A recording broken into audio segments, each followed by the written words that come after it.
Dhaka Medical College, and then I did my post-graduation in England, and then came to the States. I'm now currently at faculty at the University Medical Center in Las Vegas. I was here, and I feel good to come back and see the old friends around. And I'll give you a little overview on our plan to arrange the next Bangladesh Medical Association of North America meeting in Las Vegas in 2010. And I hope that you all attend there. I want to be brief, and then I'll present my little presentation after this. I started going back to Bangladesh from 2006, and the reason I went back because of very personal reasons. Tragedy happens to families, and when you see heart attack in younger patients, then suddenly you wake up. And I'm sure that you have encountered the acute myocardial infarction and death in your family, friends, and there are a lot of patients now suffering from this problem in Bangladesh, particularly in the younger population. I'll tell you what my experience in Bangladesh is. I took a team of vascular surgeons, the technicians, the nurses, and worked closely with the team in Bangladesh. There's a huge improvement. I would say this. There's a huge advancement in the way the cardiac care is in Bangladesh now. We probably don't know that. And we are very cynical about the care in Bangladesh. But if you go to a big center, the big cardiology institutions, they're doing extremely well given the circumstances, given the situation they work in. Let me show you a couple of cases, then you will understand. This is one of our patients that presented with, I don't know whether you can see this, one of our patients presented with acute myocardial infarction with total occlusion of the right coronary artery. Any acute occlusion of the artery can give you two kinds of problems. One is the patient will be profoundly in pain or short of breath, and patient can deteriorate and develop a BP arrest, or patient to go into heart failure. So these patients who are taken care with angioplasty and a stent, and you can see that the flow is restored and patient did very well.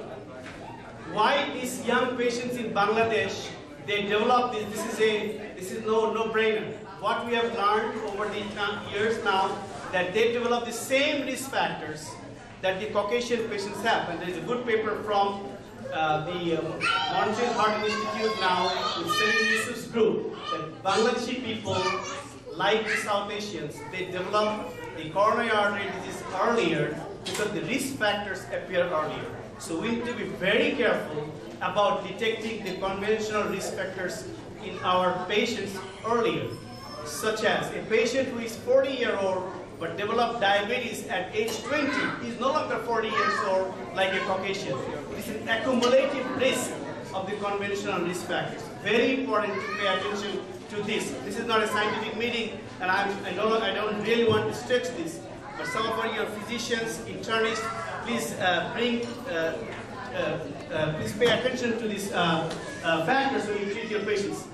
Let me tell you one thing which I really wanted to point to, because this is what we have established in Bangladesh.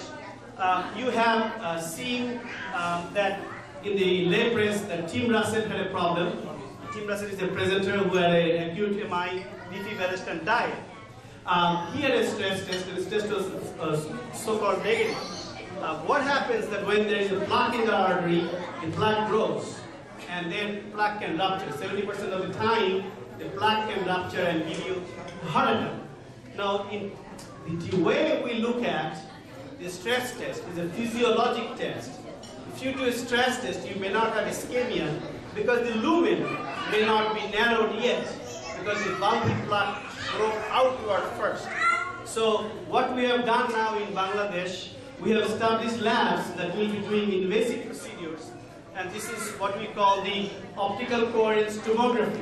We have technology here with intravascular ultrasound that the resolution is not good, and we have now got a lab in Ibrahim Cardiac Center, and I'll be working with the National Heart Foundation, and we'll be doing the research where it is needed, which is the vulnerable patients for detection of vulnerable plaque. And this is something that we should develop because we are suffering from this in Bangladesh. So this is what I wanted to tell you, but let me show you one case that I really kind of faced challenge with. This was our second case in 2006 in Ibrahim Cardiac Center, and I had my technician with that, and we took the patient to the lab, and this is what we found. So this patient had no flow in any of the arteries, and we actually started getting a balloon pump, intra-aortic balloon pump, still not unboxed. So it was quite a bit of challenge with the patient's blood pressure like 50, and the patient's heart rate like 50, and the patient age is like 50.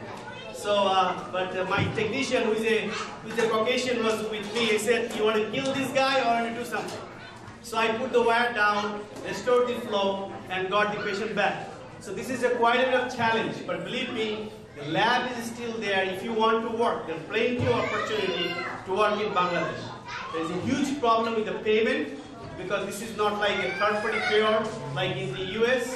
So how we're going to pay, and this is what I propose to Dr. Yunus, that there should be a mechanism of means testing for healthy patients, and then after that, if the patient sustains an MI, then the Grameen Bank will take care of this. And the patient will pay over 5 years or 10 years according to the patient's financial capacity. So this is what I call a post-paid HMO system, and we can be the experts to help Grameen Bank to ensure that the providing hospital is doing the right job. If the providing hospital is not doing the right job, then Grameen Bank is not going to pay. So this is my proposal to Dr. Yunus, and this can be applied to other things, other emergencies. But I think something needs to be done in Bangladesh, and we are working on it. Now I will stop there, and then I'll tell you about the Bangladesh Medical Association meeting in Las Vegas next year. The West Coast, which basically I focus on the California, Nevada, and Arizona. We have a lot of doctors in this region, and I want to promote these as the West Coast BMANA to host the meeting in 2010. And I want all your support for that. And Jahan already promised that he's going to attend, and this is very good because it will help us to ensure the rooms for the meeting. And the more we are able to give guarantee to the hotel, it will be good for the program.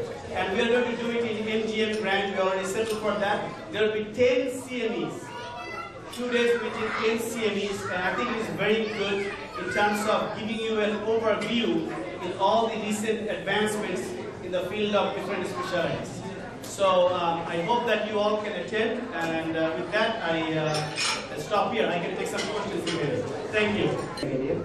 I know Bangladesh is always having high risk factor because of culture. We like fried food, family history. It's full of risk factors. You name it, we have it. So if you have a stress test, it is negative. How often you have to repeat or when it will be positive? Is there any data? But remember, the stress test gives you an idea about the physiologic response in the coronary vein. That means how narrow is the artery in terms of plaque deposition. But we know that plaque deposition can be outward, and that is called the positive hemorrhage, and the lumen can still be retained. So the flow may not be compromised. A bulky plaque, but lumen is still good, flow will be okay, and that exactly happened with Tim Russell. Why Bill Clinton did not fail this test? We ended up with acute coronary syndrome, right? The same thing. You can have this stress test negative, but you can still have the problem with the acute coronary syndrome.